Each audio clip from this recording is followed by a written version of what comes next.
사사기 14장, 사도행전 18장, 예레미야 27장, 마가복음 13장, 사사기 14장. 어느 날 삼손은 딥나로 내려가 거기서 어떤 블레셋 처녀를 보고 돌아와서 자기 부모에게 그 처녀와 결혼하고 싶다고 하였다. 그러자 그의 부모는 내 친척이나 동족 가운데 여자가 없어서 내가 이방 민족인 블레셋 사람과 결혼하려고 하느냐? 하고 완강하게 반대하였다. 그러나 삼손은 아버지에게 나를 위해 그 여자를 데려오십시오. 그녀는 내 마음에 꼭 드는 여자입니다. 하고 말하였다. 그의 부모는 이것이 여호와께서 계획하신 일인 줄을 알지 못하였다. 그때 이스라엘은 블레셋 사람의 지배를 받고 있었는데 여호와께서는 삼손을 통해 블레셋 사람을 칠 기회를 찾고 계셨다. 삼손이 자기 부모와 함께 딥나로 내려가던 중 딥나의 포도원에 이르렀을 때 갑자기 젊은 사자 한 마리가 그를 보고 으르렁거리며 달려나왔다. 그 순간 여호와의 성령께서 그에게 힘을 주심으로 그는 마치 염소 새끼를 찢듯이 맨손으로 그 사자를 찢어버렸다. 그러나 그는 그 일을 자기 부모에게 말하지 않았다. 그러고서 그가 딥나로 내려가서 그 여자를 만나 이야기를 해보니 그녀가 더욱 좋아졌다. 얼마 후에 삼손이 그 여자와 결혼하려고 다시 딥나로 내려가다가 길을 벗어나 그 사자의 사체가 있는 곳으로 가보았다. 그런데 이상하게도 죽은 그 사자의 몸에는 벌떼가 모여 있었고 약간의 꿀이 있었다. 그래서 그는 손으로 그 꿀을 떠서 걸어가며 먹고 그의 부모에게도 가지고 가서 드렸으나 그는 그 꿀을 사자의 몸에서 가져온 것이라고 말하지 않았다. 그의 아버지가 그 여자의 집에 갔을 때 삼손은 거기서 잔치를 베풀었다. 신랑이 이렇게 하는 것은 그곳의 풍습이었다. 블레셋 사람들은 삼손을 보고 30명의 청년들을 보내 그와 함께 즐기게 하였다. 그때 삼손이 그들에게 말하였다. 내가 너희에게 수수께끼 하나를 내겠다. 만일 너희가 잔치하는 7일 동안에 그 답을 알아맞추면 내가 너희에게 베옷 30벌과 겉옷 30벌을 주겠다. 그러나 만일 알아맞추지 못하면 대신 너희가 나에게 베옷 30벌과 겉옷 30벌을 주어야 한다. 그러자 그들이 삼손에게 좋다. 수수께끼를 말해보아라. 어디 한번 들어보자 하고 말하였다. 그때 삼손은 이런 수수께끼를 제시하였다. 먹는 자에게서 먹는 것이 나오고 강한 자에게서 단 것이 나왔다. 그러나 그들은 3일이 지나도록 그 수수께끼를 풀지 못하였다. 그러자 그들은 4일째 되는 날에 삼손의 아내에게 가서 이렇게 말하였다. 내 남편을 구슬려 그 수수께끼의 답을 얻어내라. 그렇지 않으면 우리가 너와 내 아버지의 집을 불로 태워버리겠다. 너희가 우리의 소유를 뺏으려고 우리를 초대하였느냐? 그래서 삼손의 아내는 남편에게 기대어 울며 말하였다. 당신은 나를 미워하고 사랑하지 않는가 봐요. 당신이 내 백성에게 수수께끼를 내고도 나에게는 그 답을 말해주지 않았잖아요. 그러자 삼손은 무슨 소리요? 내가 우리 부모님에게도 그 뜻을 말하지 않았는데 어떻게 당신에게 말할 수 있겠소 하고 대답하였다. 삼손의 아내가 그 잔치 기간에 계속 울고 졸라대자 결국 그는 견디다 못해 7일째 되는 날에 그녀에게 그 수수께끼의 답을 말해주고 말았다. 그래서 삼손의 아내는 그 수수께끼의 답을 자기 백성들에게 가르쳐 주었다. 7일째 되는 날에 지기 전에 그곳 사람들이 삼손에게 말하였다. 무엇이 꿀보다 달겠으며 무엇이 사자보다 강하겠는가? 그러자 삼손이 그들에게 대답하였다. 너희가 내 암소로 밭을 갈지 않았더라면 내 수수께끼를 풀지 못했으리라. 그때 여호와의 성령께서 삼손에게 힘을 주심으로 삼손은 아스글론으로 내려가서 그곳 주민 30명을 죽이고 그들의 옷을 벗겨와 수수께끼를 푼 사람들에게 주었다. 그러고서 삼손은 화가 머리 끝까지 치밀어 올라 자기 집으로 돌아가 버렸다. 그리고 삼손의 아내는 그의 결혼식에 참석했던 제일 친한 친구에게 주어졌다. 사도행전 18장. 그 후 바울은 아테네를 떠나 고린도로 갔다. 거기서 그는 본도에서 태어난 유대인 아굴라를 만났는데 그는 글라우디오 황제가 모든 유대인들에게 로마에서 떠나라고 명령했기 때문에 최근에 그의 아내 프리스길라와 함께 이탈리아에서 온 사람이었다. 바울은 그들의 직업이 자기처럼 천막을 만드는 일이었으므로 그들과 함께 머물면서 일하였다. 바울은 안식일마다 회당에서 토론하며 유대인들과 그리스 사람들을 설득시키려고 하였다. 실라와 디모데가 마케도니아에서 내려와 바울은 말씀 전하는 일에만 힘쓰며 유대인들에게 예수님이 그리스도이심을 증거하였다. 그러나 그들이 반대하고 욕설을 퍼붓자 바울은 옷에 먼지를 떨며 이렇게 말하였다. 당신들이 멸망을 당해도 그것은 당신들이 책임을 져야 할 일이며 나에게는 아무 잘못이 없소. 이제부터 나는 이방인에게로 가겠소. 그러고서 그는 그들을 떠나 하나님을 섬기는 디도 유스도라는 이방인의 집으로 갔는데 그의 집은 회당 바로 옆에 있었다. 회당장 그리스보가 자기의 온 집안 식구와 함께 주님을 믿었고 바울의 설교를 들은 다른 많은 고린도 사람들도 믿고 세례를 받았다. 주님께서 어느 날 밤 환상 중에 바울에게 이렇게 말씀하셨다. 너는 두려워하지 말고 계속 말하라. 침묵을 지키지 말아라. 내가 너와 함께 있으니 아무도 너를 해치지 못할 것이다. 이 도시에는 내 백성이 많이 있다. 바울은 거기서 1년 6개월 동안 머물면서 그들에게 하나님의 말씀을 가르쳤다. 갈리오가 아가야 총독으로 있을 때 유대인들이 일제히 들고 일어나 바울을 잡아서 법정으로 끌고 가.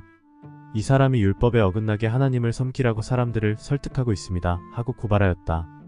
바울이 변명하려고 하자 갈리오가 유대인들에게 이렇게 말하였다. 만일 이것이 불미스러운 일이나 흉악한 범죄와 관련된 것이라면 내가 당신들의 말을 들어주어야겠지만 그렇지 않고 이것이 말과 명칭과 당신들의 율법에 관한 것이라면 당신들이 스스로 해결하시오. 나는 그런 일에 재판관이 되고 싶지 않소. 그러고서 그는 유대인들을 법정에서 쫓아내었다. 그들이 회당장 소스데네를 잡아다가 법정 앞에서 마구 때렸으나 갈리오는 조금도 상관하지 않았다. 바울은 고린도에 좀 더 머물다가 신자들과 작별하고 브리스길라와 아굴라와 함께 배를 타고 시리아로 떠났다. 그런데 바울은 출항하기에 앞서 전에 서약한 일로 갱그레아에서 머리를 깎았다. 에베소에 도착한 바울은 일행을 거기에 남겨두고 혼자 회당에 들어가서 유대인들과 토론하였다. 바울은 더 머물러 달라는 그들의 요청을 뿌리치고 하나님의 뜻이라면 다시 오게 될 것이라고 말하고서 배를 타고 에베소를 떠났다. 바울은 가이사랴에 상륙하여 예루살렘으로 올라가서 교회를 방문하고 안디옥으로 갔다. 바울은 안디옥에서 얼마 동안 머물러 있다가 갈라디아와 부르기아 지방을 다니면서 모든 신자들의 믿음을 굳게 하였다. 알렉산드리아에서 태어난 아볼로라는 유대인이 에베소에 왔는데 그는 말 잘하는 성경 박사였다. 그는 일찍 주님의 말씀을 배워 열심히 전도하며 예수님에 관해 정확하게 가르쳤으나 요한의 세례만 알고 있을 뿐이었다. 그가 회당에서 담대하게 말하기 시작하자 프리스길라와 아굴라가 듣고 그를 집에 데려다가 하나님의 말씀을 더 정확하게 설명해 주었다. 아볼로가 아가야로 건너가려고 하자 신자들은 그를 격려하고 그곳 신자들에게도 편지를 써서 그를 영접해 주라고 하였다. 아볼로는 그곳에 도착하여 하나님의 은혜로 믿게 된 사람들에게 큰 도움을 주었다. 이것은 그가 성경을 가지고 예수님이 그리스도라는 것을 증거하여 대중 앞에서 보기 좋게 유대인들의 말문을 막아버렸기 때문이다. 예레미야 27장. 요시아의 아들인 시드기야가 유다 왕이 된 지 얼마 되지 않아 여호와께서 나에게 말씀하셨다.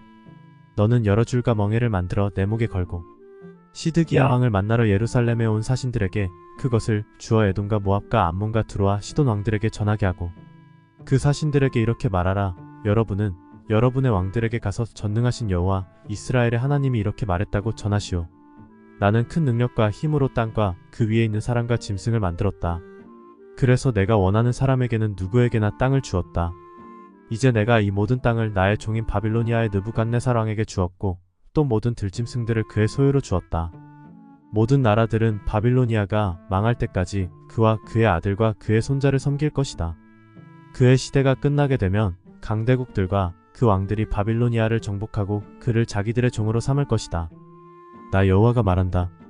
바빌로니아의 느부갓네살 왕을 섬기지 않거나 그의 멍에를 매지 않는 나라나 백성은 내가 느부갓네살 왕을 통해 그들을 전멸시킬 때까지 전쟁과 기근과 질병으로 그들을 벌할 것이다. 너희는 바빌로니아 왕을 섬기지 않을 것이라고 말하는 너희 예언자나 점쟁이나 해몽가나 영매나 요술사들의 말을 듣지 말아라. 그들은 너희에게 거짓 예언을 하여 너희를 너희 땅에서 멀리 떠나게 하는 자들이다.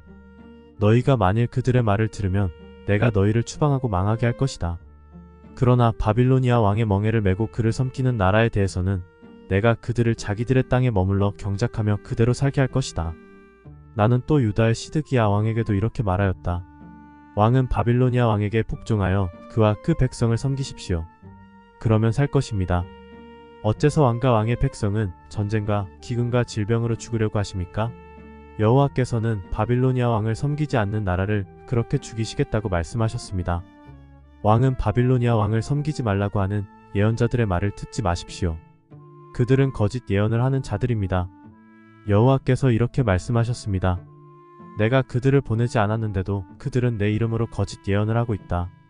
너희가 만일 그들의 말을 들으면 내가 너희를 이 땅에서 추방해 버리겠다. 너희와 너희에게 예언하는 예언자들이 다 같이 멸망할 것이다. 그러고서 나는 제사장들과 모든 백성들에게 말하였다. 여호와께서 이렇게 말씀하셨습니다. 너희는 성전 기구들을 바빌로니아에서 다시 가져오게 될 것이라고 말하는 예언자들의 말을 듣지 말아라. 그들은 너희에게 거짓 예언을 하고 있다. 너희는 그들의 말을 듣지 말고 바빌로니아 왕을 섬겨라. 그러면 너희가 살게 될 것이다. 이 성이 황폐해져야 할 이유가 무엇이냐? 만일 그들이 진실한 예언자라면, 또 그들이 나 여호와의 말을 받은 것이 있다면 그들로 전능한 나 여호와에게 간구하게 하여 성전과 궁전에 남아있는 기구들을 바빌로니아에 빼앗기지 않게 하라. 여호와께서 이렇게 말씀하신 것은 느부갓네살 왕이 유다 왕 여호야김의 아들 여호야김과 유다와 예루살렘의 모든 귀족들을 바빌로니아로 사로잡아 갈 때 그가 성전의 기둥들과 노스로 만든 거대한 물탱크와 여러가지 받침들과 그 밖에 몇몇 성전 기구들을 남겨두었기 때문입니다. 전능하신 여호와 이스라엘의 하나님이 성전과 예루살렘 궁전에 남아있는 기구들에 대하여 이렇게 말씀하셨습니다. 그것들이 바빌로니아로 옮겨질 것이며 내가 그것에 대해서 관심을 가질 때까지 그 기구들은 거기에 있을 것이다. 그 후에 내가 그것들을 옮겨 다시 이곳에 두겠다. 이것은 나 여호와의 말이다. 마가복음 13장. 예수님이 성전에서 나가실 때 한 제자가 선생님 이것 좀 보십시오. 굉장한 돌이지요. 얼마나 훌륭한 건물입니까? 하였다. 그래서 예수님은 그에게 내가 이 건물을 보고 웅장하다고 하느냐? 그러나 돌 하나도 제대로 얹혀있지 않고 다 무너져 내릴 것이다 하고 말씀하셨다. 예수님이 감람산에서 성전을 마주보고 앉아 계실 때 베드로와 야고보와 요한과 안드레가 조용히 와서 물었다. 선생님, 언제 이런 일이 일어나겠습니까? 또 이 모든 일이 이루어지려고 할 때의 징조는 무엇입니까? 그래서 예수님은 그들에게 이렇게 말씀하셨다. 아무에게도 속지 않도록 주의하라. 많은 사람들이 내 이름으로 와서 내가 그리스도이다 하고 말하며 많은 사람을 속일 것이다. 또 난리와 전쟁 소문을 들어도 두려워하지 말아라. 그런 일이 반드시 일어나야 하지만 끝은 아직 아니다. 민족과 민족이, 나라와 나라가 서로 맞서 싸울 것이며 곳곳에 지진과 기근이 있을 것이다. 그러나 이 모든 것은 고통의 시작에 지나지 않는다. 주의하여라. 너희는 법정에 넘겨지고 회당에서 매맞을 것이다. 그리고 나 때문에 너희가 총독들과 왕들 앞에 끌려갈 것이나 오히려 이것이 그들에게 나를 증거하는 기회가 될 것이다. 먼저 기쁜 소식이 모든 민족에게 전파되어야 한다. 너희는 끌려가 조사를 받을 때 무슨 말을 할까? 걱정하지 말고 성령님이 일러주시는 대로 말하여라. 말하는 분은 너희가 아니라 성령님이시다. 형제가 형제를, 아버지가 자식을 고발하여 죽게 할 것이며 자식들이 부모를 대적하여 죽게 할 것이다. 그리고 너희가 나 때문에 모든 사람에게 미움을 받을 것이나 끝까지 견디는 사람은 구원을 받을 것이다. 멸망케 하는 흉측한 것이 성전에 선 것을 보거든 읽는 사람은 깨달아라. 그때 유대에 있는 사람들은 산으로 도망하여라. 지붕 위에 있는 사람은 내려가지도 말고 물건을 가지러 집 안으로 들어가지도 말며 들에 있는 사람은 겉옷을 가지러 집으로 돌아가지 말아라. 그때 아이벤 여자들과 젖먹이가 딸린 여자들은 불행할 것이다. 너희는 이런 일이 겨울에 일어나지 않도록 기도하라. 그때는 고난의 때이기 때문이다. 하나님이 세상을 창조하신 이후로 지금까지 이런 고난이 없었고 앞으로도 없을 것이다. 만일 하나님이 이 고난의 기간을 줄이시지 않았더라면 아무도 살아남지 못할 것이다. 그러나 하나님이 자기가 택하신 백성들을 위해 그 기간을 줄여주셨다. 그때 누가 너희에게 그리스도가 여기 있다, 저기 있다 하여도 믿지 말아라. 거짓 그리스도와 거짓 예언자들이 나타나 큰 기적과 놀라운 일을 행하여 할 수만 있으면 선택된 사람들까지 속이려고 할 것이다. 너희는 조심하라. 내가 모든 것을 너희에게 미리 말해둔다. 그 고난의 기간이 지나면 해가 어두워지고 달이 빛을 내지 않을 것이며 별들이 떨어지고 천체가 뒤흔들릴 것이다. 그때 사람들은 내가 구름을 타고 큰 능력과 영광으로 오는 것을 볼 것이다. 그리고 내가 천사들을 보내 땅 끝에서 하늘 끝까지 사방에서 선택된 내 백성들을 모을 것이다. 무화과 나무의 비유를 배워라. 가지가 연해지고 잎이 돋으면 여름이 가까운 줄 알지 않느냐? 이와 같이 너희도 이런 일들이 일어나는 것을 보거든 내가 문 밖에 가까이 온 줄 알아라. 내가 분명히 말해둔다. 이 세대가 지나가기 전에 이 모든 일이 반드시 일어날 것이다. 하늘과 땅은 없어질지라도 내 말은 결코 없어지지 않을 것이다. 그러나 내가 오는 그 날과 시간은 아무도 모른다. 하늘의 천사들과 아들도 모르고 오직 아버지만 아신다. 정신 차리고 깨어 있어라. 그때가 언제인지 너희는 모른다. 그것은 마치 어떤 사람이 여행을 떠나면서 종들에게 각각 일을 맡기고 문지기에게 잘 지키라고 명령하는 것과 같다. 그러므로 언제나 정신 차리고 있어라. 집 주인이 돌아올 시간이 저녁일지 밤중일지 닭 울 때일지 새벽일지 어떻게 알겠느냐? 그가 갑자기 와서 너희가 자는 것을 보지 않게 하라. 내가 너희에게만 아니라 모든 사람에게 말한다. 깨어 있어라.